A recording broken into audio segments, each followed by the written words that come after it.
Bradley Jaye with Breitbart News, here with Mr. Brent Bozell with the Media Research Center, doing such important work for the conservative movement and really to preserve a lot of our core American freedoms. Tell us about some of the work that y'all are doing to fight some of this left-wing activism that's really just trying to censor conservatives. Tell us about that. You know, we're seeing a development which is interesting. Historically, you had the bias by commission, where the media distorted stories, where it came with a liberal bias. It put that kind of a spin on something to advance the leftist position on it. Then it moved into a more dangerous bias, which is the bias by omission, where they simply didn't report things that went against the narrative, i.e. not reporting the Hunter Biden story in the year 2000, which had they done it, and has been proven conclusively, would have triggered a landslide victory for Donald Trump. There's no question about that. But now there's a new kind of bias, which is unique to Donald Trump, which is this white-hot hatred of the man. Unlike anything I've ever seen in a career that goes close to a half a century. Not Ronald Reagan, not any other figure in America has evoked such hatred. I do believe this. When you had the Oklahoma City bombing, you saw people in the media attack conservatives and blame conservatives for this right-wing extremist. Brian Gumbel on NBC named Rush Limbaugh by name as being responsible, Angie Gordon-Liddy and Ollie North. CBS went after conservative talk radio. NBC did it, ABC did it, the Washington Post did it, the New York Times did it. Time magazine called conservative talk radio the unindicted co-conspirators of that terrorist action. Okay, what's good for the goose is now good for the gander. If that's the case, then I hereby will declare that the news media are the unindicted co-conspirators of the attempted assassination of Donald Trump, given how they have been projecting this narrative about him being a threat to democracy and the end of the world as we know it, projecting him as a fascist, projecting him as a new Hitler. Fine, take responsibility for those words. And I think there's got to be a national conversation about this, and I think we're seeing the beginning of a national conversation about the consequences of this left-wing hatred of Donald Trump. And we saw what happened. The shooter from this past weekend, 20 years old, for half his life, he has just been, as everyone else that age, just been indoctrinated by the media, telling them that Trump is Hitler, that he's evil. Now, all of a sudden, after Trump's the assassination attempt on Trump, they're saying, we need to step back. It's a time for unity. We need to lower the temperature. I mean, the media saying that. Do you buy that? Yeah, I know. Look. I took offense at President Biden's address, his Oval Office address, because I'm not the one who has been participating in an active effort to besmirch the reputation of Joe Biden that someone will try to kill him. Conservatives don't do that kind of thing. And to play this moral equivalency game that we all have to lower the temperatures on, wait a minute. It is not conservatives who shot up a congressman playing baseball. It's not conservatives who had somebody go to the home of a Supreme Court justice and try to kill him. It's not conservatives who burned down half of American cities in 2020, causing $1.2 billion worth of damage. It's not conservatives that have roaming groups of Antifa in cities all over America threatening people. That isn't the act of conservatives. That's the action of the left. So save me the lectures. Physician, heal thyself, then give me some lectures. So there's that. Secondly, here's where the rubber meets the road, where the left is concerned. In this election cycle, they can do one of two things, and only one of two things. They can either promote in a positive message Joe Biden's agenda, or attack Donald Trump. You can either go positive or negative. what is there positive to sell about Joe Biden and his record? They really have nothing to hang their hats on. All they can do is go after Donald Trump. They're going after him three different ways: J6, abortion, personal. And it's been nonstop, those three things. That's not going to stop. They're going to continue doing that because they have to do that, because they can't do anything else but do that. So the vitriol, it's coming back. It's coming back. Don't worry about that. Why do they hate him so much? Here's such a good question. Here's my answer. There are a lot of people the media have not liked in the past. You know, the media also hated Ronald Reagan. But the big difference is that Donald Trump picked the fight with the media. Before they could hit him, he hit them in the 2015 campaign. He had Kellyanne Conway as his consultant. I know Kellyanne. And I know Kellyanne was saying to him, Mr. Trump, they're going to try to take them out first. Go after them because the base is going to love you for doing it, because the media are public enemy number one in the eyes of conservatives. So Trump did that. And in every single speech, he pointed them out and he got the crowd booing and stuff. These are arrogant elitists. And to see the deplorables laughing at them, to see the deplorables taunting them, that really got under their skin, and don't think it didn't. And it's not just the media, it's just the elites in Washington. How dare they be questioned? How dare they be challenged? That's why they hate them. MRC is the tip of the spear in so many ways in fighting back against these left-wing groups who are trying to, as you say, not just censor, but shut down a lot of these conservative voices who are trying to upset the apple cart and actually report the truth, the real news that maybe isn't consistent with the narrative. Tell us more about what you're doing. Well, that's why they hate you. And you know, they hate Donald Trump, but they also hate Breitbart. And they hate conservatives writ large.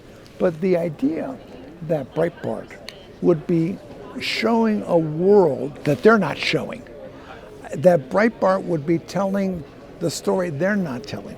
You know, when you look at the coverage of Trump, and we looked at it month to month, starting in the spring of 2005, or 2015, and it would be 92% negative coverage one month, 93 the next, 91 the next, 96 the next. 1 month, it was actually 100% negative coverage, 100%. Now, that's the bias of attacking him. But the flip side is, when they're doing 94% negative, they're only doing 6% positive. If they're doing 98, it's only 2. Donald Trump had an administration that was registering one success after another. I mean, he had one hell of a record for 4 years. There's no coverage of it. The positive is never being told. And we surveyed Biden's voters on this. We asked them questions. Did you know that America had become energy independent under Donald Trump? 50% of Democrats had no idea about that. Did you know Kamala Harris had a voting record to the left of Bernie Sanders, a socialist? And almost a majority of Democrats, Biden's voters, had no idea about that. Had they known, we asked, did they know that Donald Trump had been recommended for 3 Nobel Peace Prizes?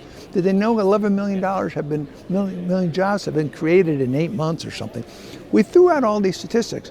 Every single time, enough Democrats didn't know about that and said, had they known, they wouldn't have voted for Biden, that in every single case, Donald Trump would have won the election with just reporting the news. So along comes Breitbart.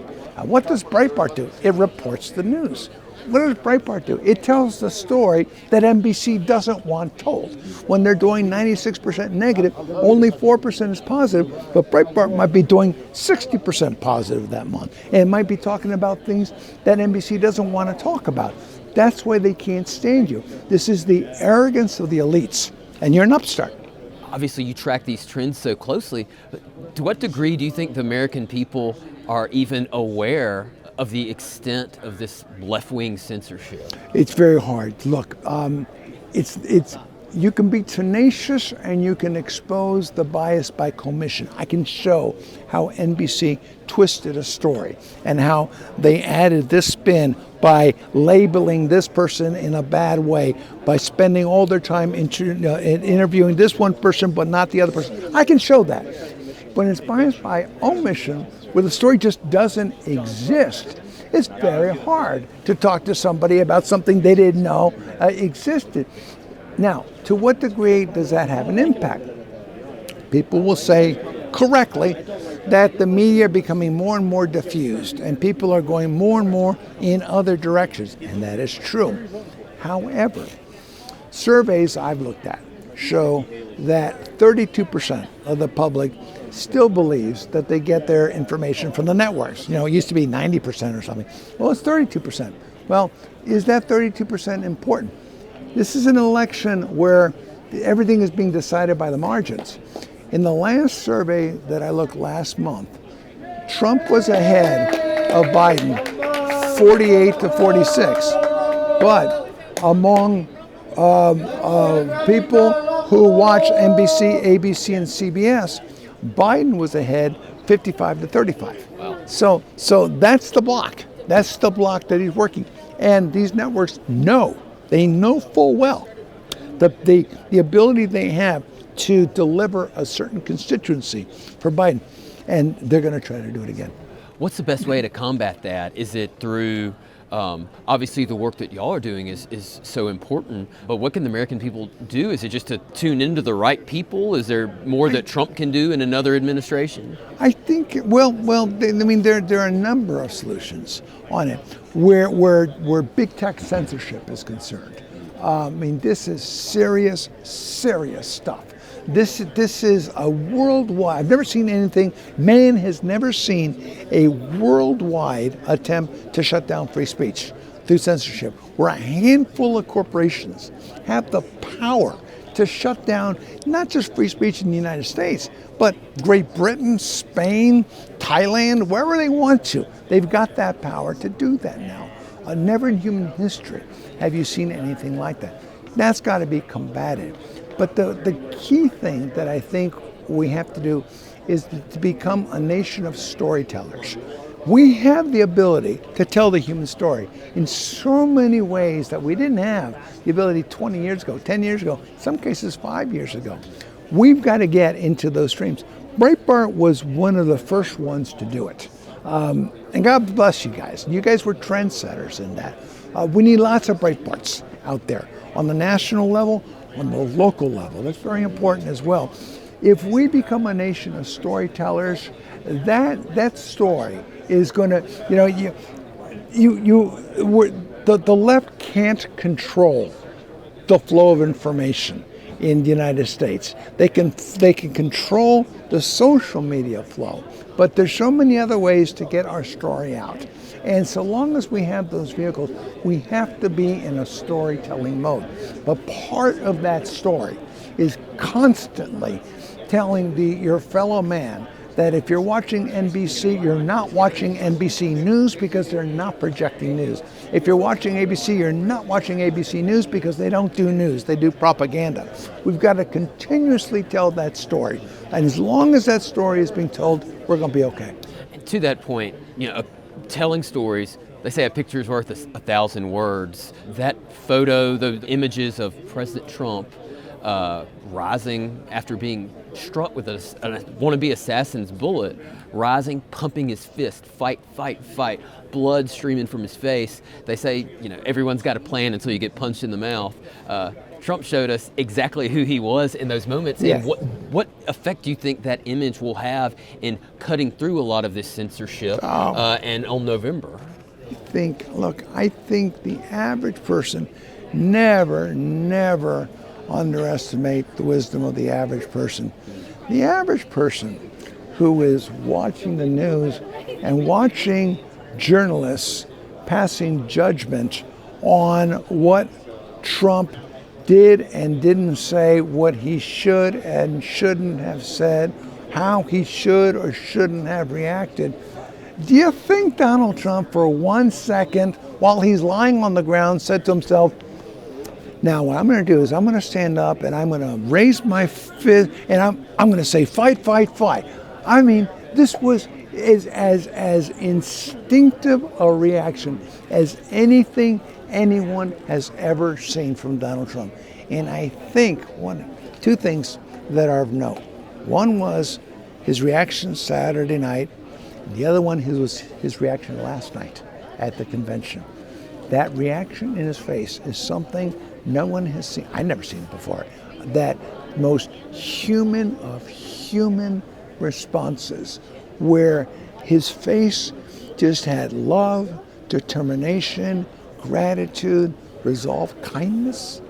All these things were on his face. There was no play acting.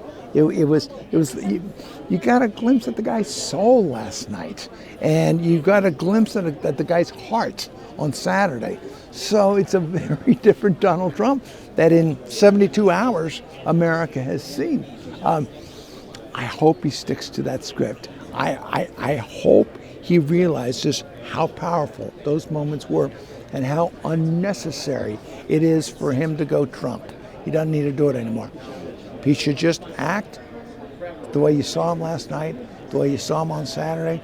Just be there, and this election's over. It's a story that deserves to be told. Yeah. Brent Bozell. And that picture, 50 years from now, we'll be seeing it. Absolutely. Thank you for what you've done to ensure that story is told. Brent Bozell, thank you Bradley. so much. Thank you.